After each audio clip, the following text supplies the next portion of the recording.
Okay, cool. So now on to the more advanced version of the trim tool and how to use them with the keyboard shortcuts. Now, the important thing is the keyboard shortcuts that I am about to show you only work like this if you have the trim tool active. If you have the selection tool active, they will work differently. So T for trim, and let's get started. So once you really get into the advanced use of NLE software, keyboard shortcuts save you a large amount of time. If each keyboard shortcut used could maybe save half or a quarter of a second per operation that you do, and you perform thousands and thousands of operations per day, the time it saves you really does add up, yeah? It might seem like showing off, it might seem a little retentive at first, but I really encourage you, do put the time in, get fluent with keyboard shortcuts, okay? It will make you a much faster, more efficient editor. So, with that in mind, we're going to cover the keyboard shortcuts for the trim edit operations in Resolve. So, first I want to be able to move my playhead around with the keyboard. That is that the down arrow jumps to the next edit point, the up arrow jumps to the previous edit point. The right key will move me forward by 1 frame, the left key will move me backwards by 1 frame. If I hold Shift and hit right, I will move forwards by 1 full second, and if I hold Shift and hit left, I will move backwards by 1 full second. Now, moving the playhead around like this has its uses, but for now we're actually going to use a much better shortcut to quickly select the edit point closest to the playhead, and that is the letter V. V automatically selects the nearest edit point to the playhead and then moves the playhead to that point. So I hit V and boom. It's jumped here and it's selected the edit point, and I can jump right in, I can zoom in and see that it's selected the edit point. So this has now selected this edit point, however, it has selected the left part of the edit point. We have 3 possible selections we can make when we work with an edit point. We can work with the clip on the left, we can work with the clip on the right, or we can work with both of them. If I select either the left or the right, then the keyboard shortcuts I'm about to show you will perform a ripple edit.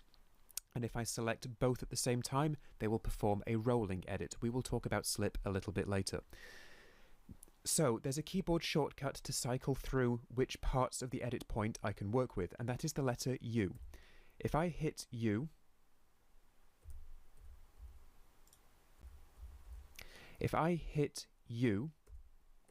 then you'll see that I am toggling between left, both, and right. And which part of the edit point I have selected dictates what my keyboard shortcuts will do.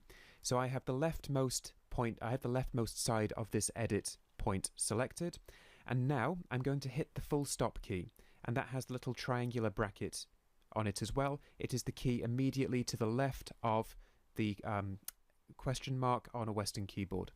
If I hit that, I will ripple and extend the left clip by 1 frame. And if I hit comma, which is the left-facing triangle bracket, I will ripple it backwards and contract it by 1 frame. If I hold Shift, it will move by 5 frames each time.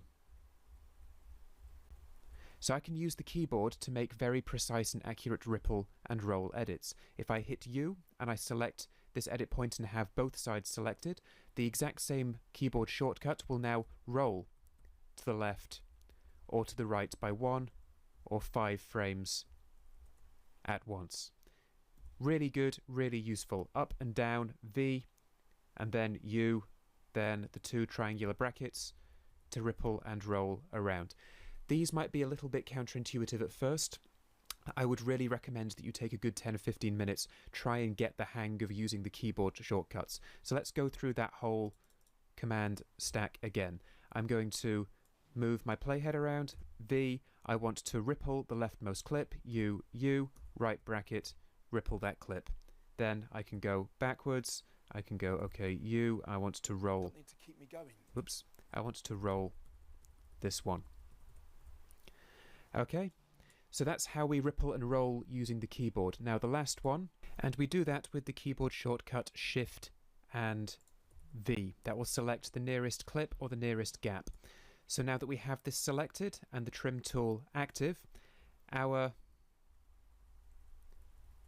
triangular bracket keys, the full stop and the comma, will allow us to roll, will slip forwards or backwards by 1 frame or by 5 frames at a time.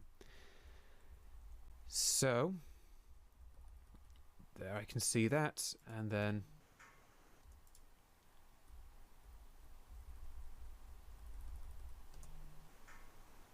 I can get my timing just so using the keyboard. Excuse me.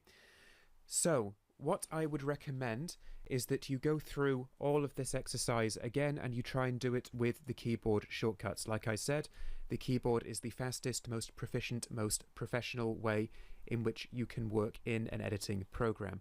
So put some practice time into this and then go ahead and click on to the next lecture once you're ready.